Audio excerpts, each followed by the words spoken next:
Nosso universo, espaço sem fim, montanhas, árvores, ar, água, vida.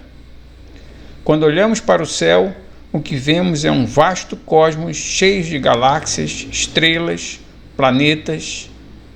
De onde veio tudo isso? O surgimento do universo como é entendido pela ciência de hoje. De acordo com o modelo do Big Bang, toda a matéria do universo estava concentrada em um estado muito quente e denso, em um único ponto, a singularidade. Fora da singularidade, não há um local definido. Ao iniciar sua expansão, o universo não se expandiu para ocupar um vazio maior. O espaço existente é resultante da expansão do próprio tecido do espaço-tempo. Somos instintivamente levados a pensar, de forma incorreta, na singularidade como um ponto denso, suspenso em um vácuo escuro e sem limites. Na verdade, não existe espaço para ocupar, nem nenhum lugar definido para existir.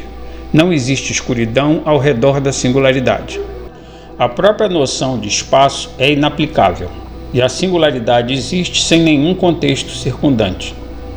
Também é inviável questionar por quanto tempo esteve presente, se surgiu recentemente ou se permaneceu eternamente silenciosa aguardando um momento específico. O conceito de tempo é inexistente nesse contexto. Não existe um passado a partir do qual se originar. A singularidade representa um ponto onde as leis da física convencional podem não se aplicar. E então, inexplicavelmente, nosso universo teve início. Em um único pulso de expansão rápida, a singularidade se transforma e se expande para dimensões celestiais, estendendo-se para um espaço além da nossa concepção. No entanto, é importante notar que a descrição exata dos eventos em escalas extremamente pequenas, como a singularidade, é ainda um desafio em aberto da física, requerendo modelos mais avançados que estão em constante desenvolvimento. No primeiro segundo depois do Big Bang, surgem a gravidade e as demais forças que governam a física. Em menos de um minuto, o universo atinge uma largura de bilhões de quilômetros e continua a expandir rapidamente. A temperatura é extremamente elevada, atingindo 10 bilhões de graus, mas que permite o início das reações nucleares que dão origem aos elementos mais leves, principalmente hidrogênio, cerca de 75%, hélio, cerca de 25%, além de traços de lítio e outros elementos leves, representando uma pequena fração, cerca de um átomo para cada 100 milhões. Em um intervalo de poucos minutos, quase toda a matéria existente ou que existirá foi gerada, sendo que elementos mais pesados apenas se formaram no decorrer da evolução do universo. A determinação exata do momento desse evento é motivo de acaloradas discussões. Cosmólogos debatem há bastante tempo se a criação ocorreu há aproximadamente 10 bilhões de anos, o dobro desse período ou em algum ponto entre esses dois momentos. Pesquisas em andamento apontam para uma estimativa em torno de 13,7 bilhões de anos. Mas medir essas grandezas é conhecido por sua complexidade. O que se pode afirmar com certeza é que em algum momento indefinido do passado extremamente remoto, por razões ainda desconhecidas, ocorreu o evento cientificamente reconhecido como T igual a zero. O universo que conhecemos tinha nascido. Essa concepção do nascimento do universo começou a circular nos anos de 1920, quando Georges Lemaître, um estudioso belga e padre, a apresentou pela primeira vez. Mas ela apenas se tornou uma ideia ativamente explorada na cosmologia por volta da década de 60. Quando dois jovens físicos, Arno Penzias e Robert Wilson, fizeram por acaso uma descoberta extraordinária que mudaria nossa concepção sobre o universo. Em 1965, enquanto tentavam usar uma grande antena de comunicações dos laboratórios da Bell em Holmdel, Nova Jersey, foram incomodados por um ruído de fundo persistente, um chiado constante e difuso, que inviabilizava qualquer experimento prático. O ruído era constante, originando-se de todas as direções do céu, sem cessar, tanto durante o dia quanto à noite, em todas as estações do ano. Durante um ano, os jovens pesquisadores empreenderam todos os esforços possíveis para rastrear e eliminar esse ruído persistente. Eles examinaram exaustivamente todos os sistemas elétricos, reconstruíram instrumentos, verificaram circuitos, reconectaram fios e limparam conectores. Além disso, subiram na antena, a limparam cuidadosamente e até aplicaram fita adesiva em cada junta e rebite. Mas o ruído continuava. Enquanto isso, cientistas da Universidade de Princeton estavam explorando uma ideia proposta na década de 40 pelo astrofísico russo George Gamow, a qual indicava que, ao olhar profundamente no espaço, seria possível encontrar radiação cósmica de fundo, remanescente do Big Bang. Gamow calculou que essa radiação, ao percorrer vastas distâncias cósmicas, chegaria à Terra na forma de micro-ondas. Em um artigo mais recente, ele até recomendou um dispositivo específico para realizar essa tarefa, a antena em forma de sino, como a da Bell Labs em Holmdel. Lamentavelmente, nem Penzias, nem Wilson, nem qualquer integrante da equipe de Princeton havia lido o artigo mais recente de Gamow. O ruído que Penzias e Wilson estavam detectando era, de fato, o ruído que Gamow havia previsto. Eles haviam identificado a fronteira do universo, ou pelo menos a parte observável dela, situada a uma distância de 1,45 quadrilhões de quilômetros. Eles estavam observando os primeiros fótons, a luz mais antiga do universo, embora o tempo e a distância os tenham transformado em micro-ondas, conforme previsto por Gamow. Em seu livro O Universo Inflacionário, Alan Guth fornece uma analogia que ajuda a contextualizar essa descoberta. Se imaginarmos observar as profundezas do universo como se fosse olhar para baixo do 100º andar de um edifício, considerando o 100º andar como nosso presente e o nível da rua representando o momento do Big Bang, na época da descoberta de Wilson e Penzias, as galáxias mais distantes já detectadas estavam aproximadamente no 60º andar, enquanto as coisas mais remotas, como os quasares, estavam em torno do 20º andar. A descoberta de Penzias e Wilson avançou nosso entendimento do universo visível para aproximadamente meio centímetro do solo no andar térreo. Mesmo sem compreender a origem do ruído, Wilson e Penzias entraram em contato com Dick em Princeton, compartilhando seus problemas técnicos com o experimento na esperança de receber alguma orientação. Dick prontamente identificou a natureza da descoberta dos dois jovens. Companheiros, fomos ultrapassados, declarou Dick aos seus colegas ao encerrar a ligação. Pouco tempo depois, o Astrophysical Journal publicou 2 artigos, um de Penzias e Wilson, detalhando sua observação do chiado, e o outro da equipe de Dick, explicando sua origem.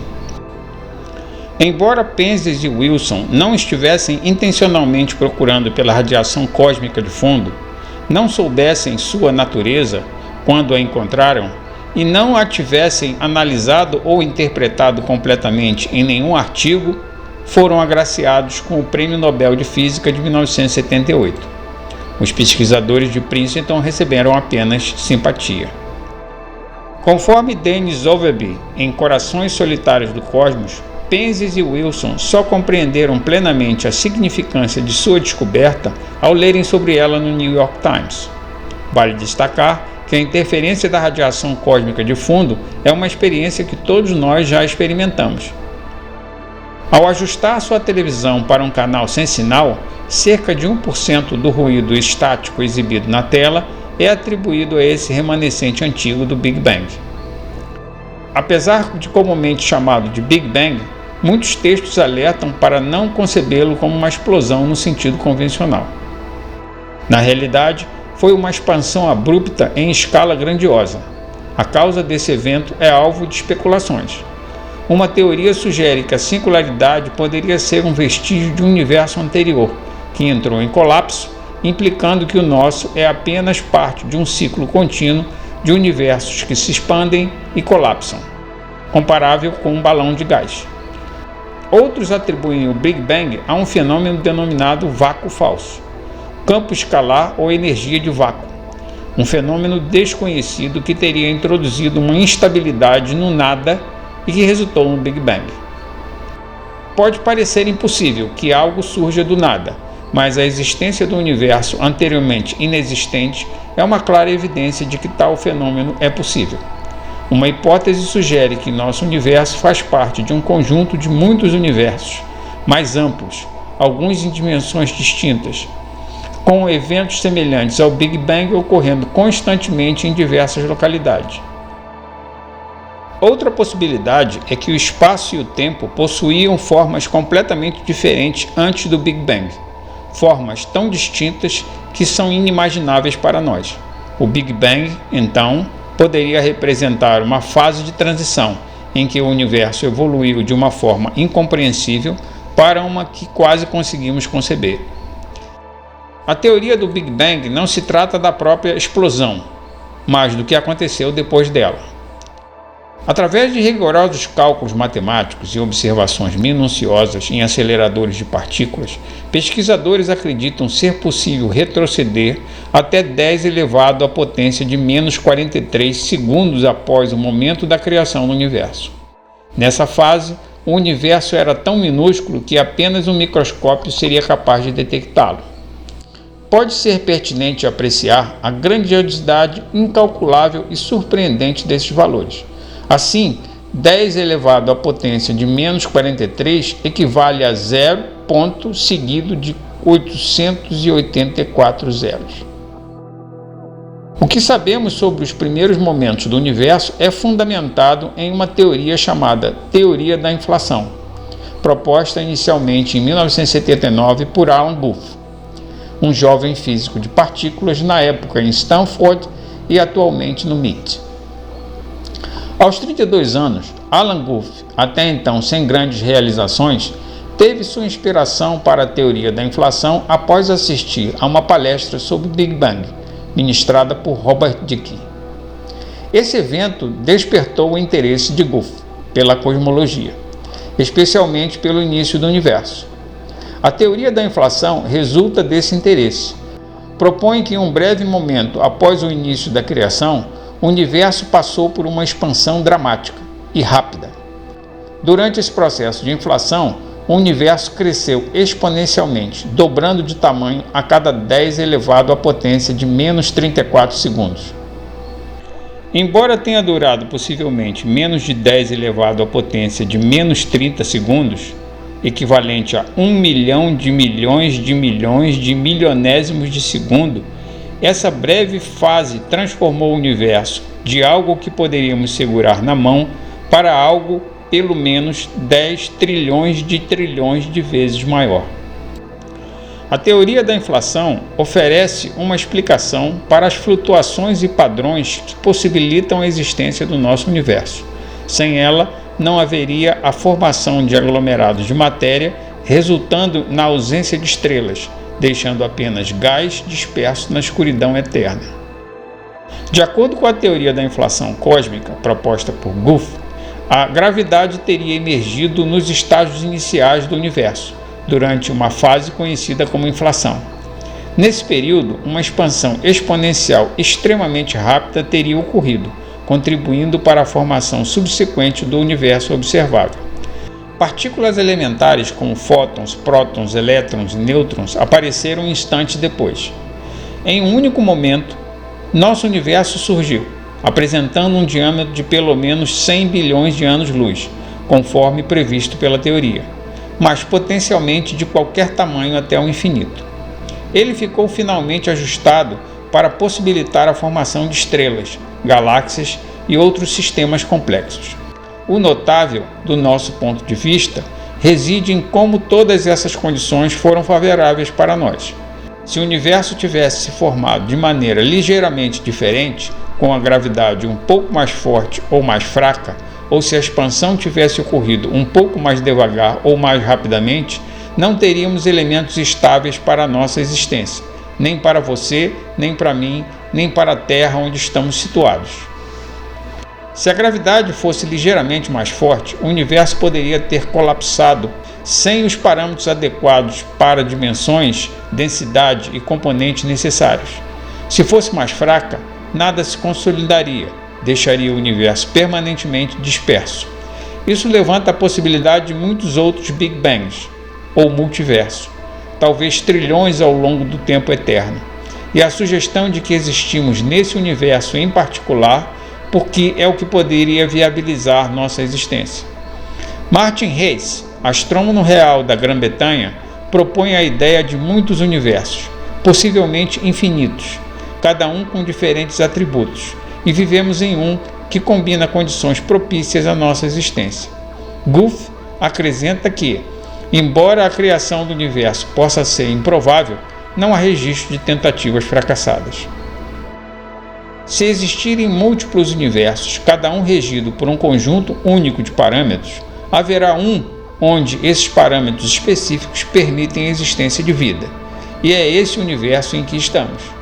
Segundo Reis, 6 números em particular governam nosso universo, e se qualquer um desses fossem alterados, mesmo que levemente, as condições não seriam como as conhecemos.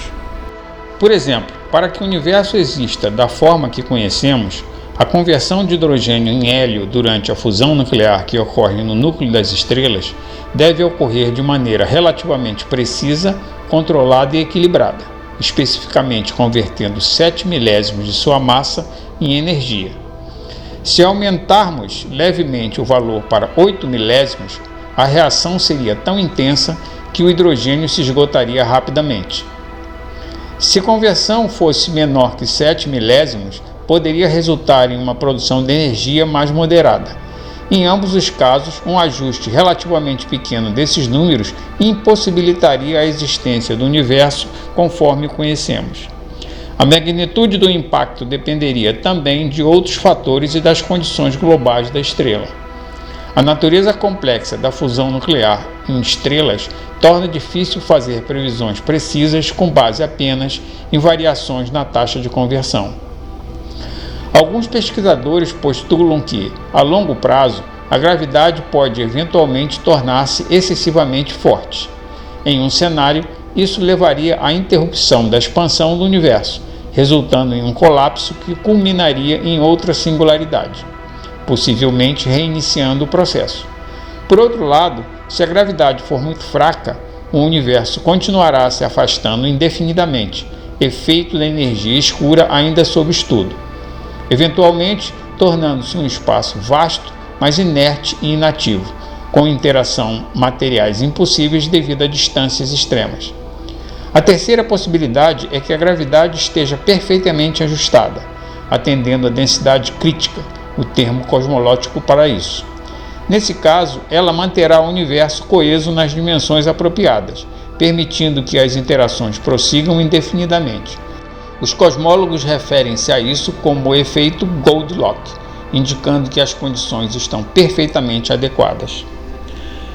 As 3 possíveis geometrias do universo são denominadas respectivamente como fechada, aberta e plana. Contudo, a questão comum que surge é: o que aconteceria se alguém viajasse em direção à suposta borda do universo e espiasse do lado de fora? A resposta é que nunca seria possível alcançar a borda do universo. Isso não se deve apenas ao fato de que levaria muito tempo para chegar lá, embora isso seja verdade, mas principalmente porque, mesmo se viajássemos indefinidamente em linha reta, nunca encontraríamos uma fronteira externa. Em vez disso, acabaríamos retornando ao ponto de partida. Essa peculiaridade ocorre porque o universo se curva de uma maneira que desafia nossa capacidade de imaginação, conforme postulado pela teoria da relatividade Einstein. Para o entendimento atual, é suficiente compreender que não estamos em uma bolha em expansão contínua, mas sim em um espaço que se curva de tal maneira que é ilimitado, porém finito. Atualmente, entendemos que o espaço está se expandindo, conforme indicado por evidências observacionais, como o desvio para o vermelho nas luzes das galáxias distantes. Embora o físico Nobel Stefan Weinberg tenha afirmado que sistemas solares e galáxias não estão se expandindo, esta afirmação pode ser considerada desatualizada ou em discordância com a visão atual da cosmologia. O consenso científico geral é de que o espaço em si está em expansão, contribuindo para o afastamento das galáxias umas das outras. Essa dinâmica desafia a intuição, como observou o biólogo J.B.S. Haldane, ao notar que o universo não é apenas mais estranho que imaginamos, mas é mais estranho do que podemos imaginar. Uma analogia comumente empregada para ilustrar a curvatura do espaço é imaginar alguém originário de um universo com superfícies planas, que nunca tenha se deparado com uma esfera, sendo transportado para a Terra. Não importa quão longe ele percorra a superfície do planeta, nunca encontrará um limite. Eventualmente, ele poderá retornar ao ponto de partida e, evidentemente, ficaria completamente perplexo ao tentar explicar como tal feito ocorreu. Da mesma maneira, ocupamos uma posição no espaço semelhante ao nosso perplexo habitante da superfície plana, mas nossa confusão advém de uma dimensão superior. Assim como não existe um local definido onde se possa encontrar a borda no universo, também não há um ponto central onde se possa afirmar: aqui é onde tudo começou, este é o epicentro de tudo. O universo que percebemos estende-se apenas até onde a luz pôde percorrer ao longo dos bilhões de anos desde sua formação. Este universo visível, sujeito à nossa exploração e compreensão, abrange um diâmetro colossal de 1 milhão de milhões de quilômetros. Conforme a maioria das teorias sustenta, o universo, em uma escala mais ampla, conhecido como meta-universo, é significativamente mais expansivo. Sir Martin Hess, ao abordar a distância até a borda desse universo maior e invisível, descreve-a em termos de milhões de anos-luz, ultrapassando assim nossa capacidade de imaginação. Por muito tempo, a teoria do Big Bang enfrentou uma lacuna significativa que intrigava muitas pessoas: a incapacidade de explicar como chegamos aqui. Embora 98% de toda a matéria existente tenha sido criada com o Big Bang, essa matéria consistia principalmente em gases leves, como hélio, hidrogênio e lítio, mencionados anteriormente. Nenhuma partícula dos elementos mais pesados essenciais para a nossa existência, como carbono, nitrogênio, oxigênio e outros, emergiu da mistura gasosa inicial da criação. Para criar elementos mais pesados, é necessário o tipo de calor e energia gerados por um Big Bang. No entanto, apenas um Big Bang ocorreu, e ele não produziu esses elementos. Então, de onde eles surgiram? Surpreendentemente, a resposta veio de um cosmólogo que inicialmente desconsiderava o Big Bang como teoria, chegando a inventar sarcasticamente o termo Big Bang como forma de zombaria. Obrigado por assistir o vídeo até o final. Se gostou do vídeo, não esqueça de deixar o seu like, partilhar com seus amigos, subscrever no canal e ativar o sininho para não perder a excitante continuação deste conteúdo.